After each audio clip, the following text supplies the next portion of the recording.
This is Fox 9 Good Day.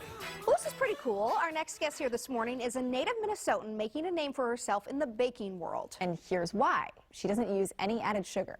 Jane Jones is known as the No Sugar Baker, and she's out with a new book, The Cookbook of Healthy Living and No Regrets.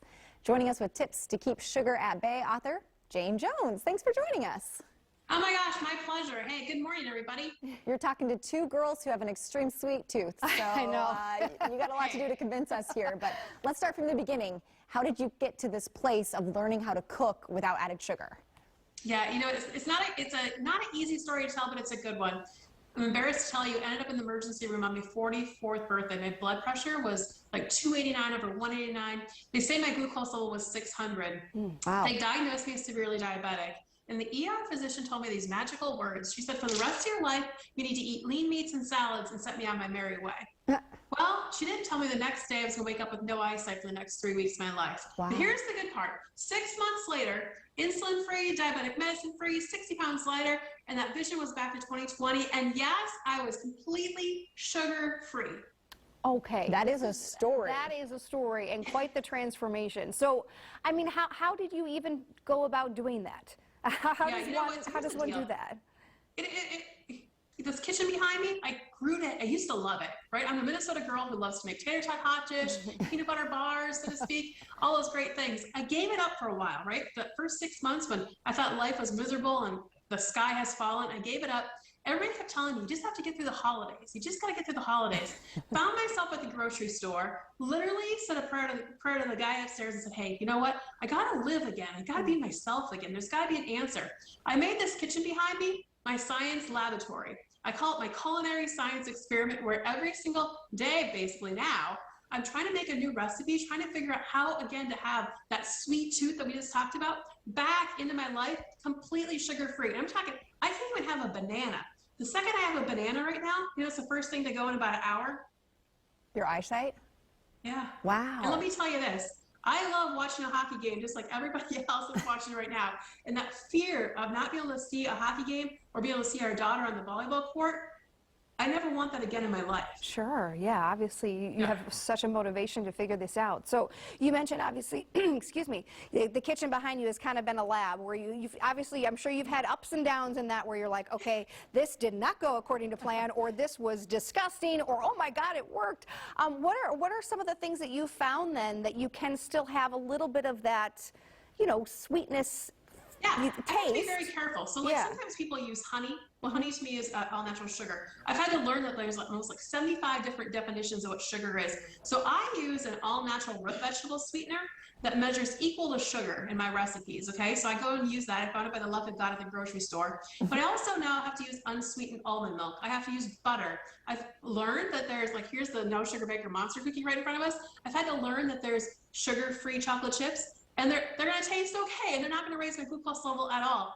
I've also had to learn that, per my doctor, I need to drink half my body weight every single day in ounces of water. Ooh. That's a lot. And I had to figure out a way to make, yeah, that's the pizza right there. We used to love ordering pizza all the time. Flours are tricky, right? Flours actually add, carbohydrates add sugar. It's kind of a different way for a sugar. So I figured out how to make a cheese-crusted pizza and also a bacon-crusted pizza that literally will knock your socks off. So what was the point for you? Obviously, you started coming up with these great recipes. They taste good. When was it, I'm going to put this in a cookbook and take it to the next step? You know, here's what happened. Our daughter came home from college during COVID. I'm a lawyer who just got sick. I started posting pictures on my personal Facebook page telling the story of what happened to me. She came home from college during COVID from Cornell in Iowa. She's like, hey, people really like what you're doing. You're sort of like America's No Sugar Baker. Guys, just to make her happy, we started a Facebook page just called that. And hey, in just over a year, we have about 135,000 followers. Wow. 40,000 people tune in to watch me on Saturdays talk about being a Minnesota girl and also showing the new recipes off. They all kept saying, we want a cookbook, Jane, we want a cookbook. So we put the first cookbook together in March. The second one comes out in about 2 weeks, and it's 100 recipes. Get this. I actually sent an email message, the foolish person I am. I sent an email message to the COO of Lunds and Byerly's. They're celebrating No Sugar Baker Month the entire month of January from that email message, and they're having me in the stores this weekend. That's awesome. You know, I think a lot of people might find some motivation here, and maybe they don't need to cut out all sugar. You know, maybe they don't need to do that, or they don't want to do that, but they want to kind of cut back. Is that kind of something too, that hoping that this gives people a reason to maybe try one recipe and see how it goes? Oh my gosh, absolutely. Here's the thing. You know, 10% of the population, like myself, is either diabetic or pre-diabetic. I had no clue. I was on the end of the spectrum, so to speak, right? I was not in a good place. But I ignored all the signs. But your friends that are keto folks, a lot of keto dieters out there right now, or keto eaters, every recipe that we have is keto friendly. It's good for oncology patients. It's good for folks with heart disease, and it's good for folks that are just maybe looking for a little something you put in your mouth that doesn't necessarily go to your thighs, like we talked about. Like my dad used to say. I would imagine too, your family might be your taste testers. Are they brutally honest with you? Yes, my parents. So my parents in the blog, we call them folks. They live in New York Mills, Minnesota, which is very close to Fargo, kind of right where I grew up. So they're the folks in the blog. So we talk about them all the time. They're my taste testers. They're the very first ones I actually made a recipe for. And believe it or not, this is kind of a funny story. I didn't tell anybody I was starting to cook again, starting to bake. I brought it over to them, and I didn't taste it at all. I just waited for their reaction. I wanted to see if they passed out, they thought it was disgusting, or what their reaction was. You know what they did? They started to cry. Whoa. And they said, "This is the day we've been waiting for since the day you got sick. Our daughter is back. That spirit is back. Her energy's back, and it actually tastes good. So go try to make something else again too." That's awesome. Love it. We appreciate you sharing your story with us. It's a great one. And again, as we mentioned, you're going to be around the Metro this weekend signing copies of the book. So we'll give some information on that. But again, thank you. It was so good to meet you. And hopefully we can have you in studio sometime.